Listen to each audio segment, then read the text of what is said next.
नमस्कार, मैं चंद्र Prakash Verma CP astro में आपका स्वागत करता हूं। आज कुंडली विवेचन के क्रम में हम जानेंगे योग कारक, मारक और समग्रहों के बारे में। योग कारक ग्रह वे ग्रह जो आपकी कुंडली में राशियों की और उस ग्रह की स्थिति के अनुसार पॉजिटिव हैं, यानी कि सकारात्मक हैं, योग कारक ग्रह कहलाते हैं। ये जीवन पर्यंत अपनी दशा, अंतर्दशा या अन्य दशाओं के आने पर सदैव आपको सकारात्मक परिणाम ही देंगे। मारक ग्रह ये वही ग्रह होते हैं जो आपकी कुंडली में राशियों की और उस ग्रह की स्थिति के अनुसार निगेटिव हैं, अर्थात नकारात्मक हैं। ये मारक ग्रह कहलाते हैं।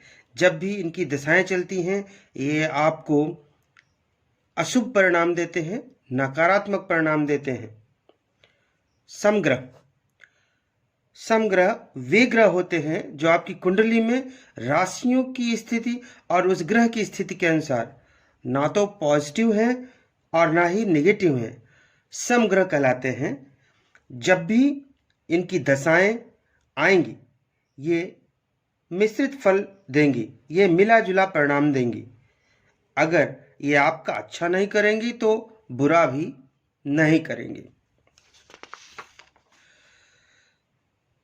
कुछ पॉइंट्स हैं जो हमें याद रखने चाहिए, जो कि योग कारक, मारक और समग्रहों को कुंडली में पहचानने में हमें काम आने वाले हैं। सो पॉइंट्स टू नोट। पहला बिंदु है, त्रिक भाव के स्वामी मारक होते हैं। त्रिक भाव मैंने पहले ही बताया। त्रिक भाव मतलब 6, 8, 12। किसी भी कुंडली के 6, 8 और 12 भाव जो होते हैं वे त्रिक भाव कहलाते हैं और त्रिक भाव के स्वामी मारक होते हैं। दूसरा बिंदु है, लग्नेश को त्रिक भाव का दोष नहीं लगता। अर्थात अगर कोई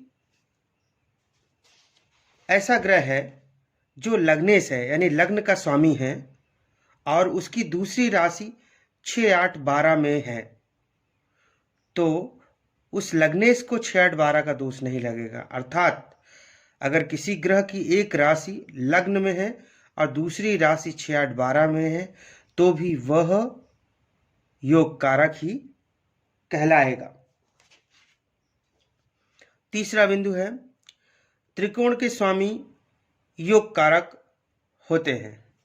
त्रिकोण के स्वामी मैंने पहले ही बताया, 1, 5 और 9 ये जो भाव होते हैं ये त्रिकोण कहलाते हैं और त्रिकोण के स्वामी योग कारक होते हैं। कहने का तात्पर्य यह है कि अगर कोई ग्रह जिसकी 2 राशियां हैं, एक राशि त्रिकोण में है, 1, 5 और 9 घर में है, और दूसरी राशि त्रिक भाव में भी हो, 6, 8, 12 में, तो भी वह ग्रह योग कारक ही कहलाएगा।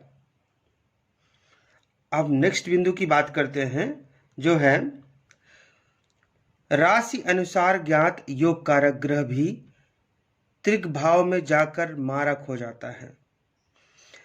तात्पर्य यह है कि हम कुंडली में देखकर, राशियों की स्थिति देखकर, किसी ग्रह की राशियों की स्थिति को देखकर हम योग कारक ग्रह निकाल भी लें अगर, लेकिन अगर वह ग्रह त्रिक भाव में जाकर बैठ जाए तो वह ग्रह मारक हो जाता है।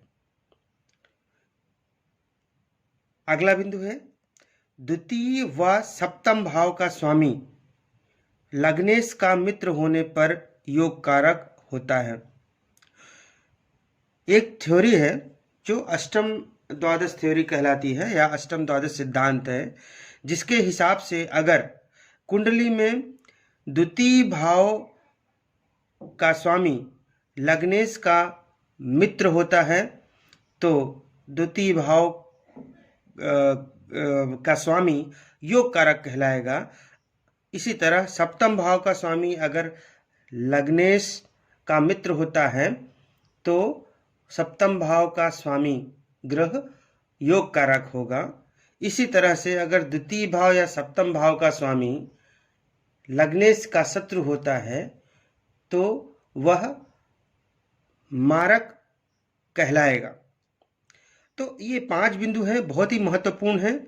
अगर अभी समझ में नहीं आया तो भी आगे के अध्याय से जब हम शुरू करने वाले हैं हर राशियों में योग कारक और मारक ग्रह, तब ये बिंदु हर जगह आपको काम आने वाले हैं। इसी के साथ यह योग कारक मारक और समग्रह संबंधित 7वां अध्याय संपूर्ण हुआ। धन्यवाद।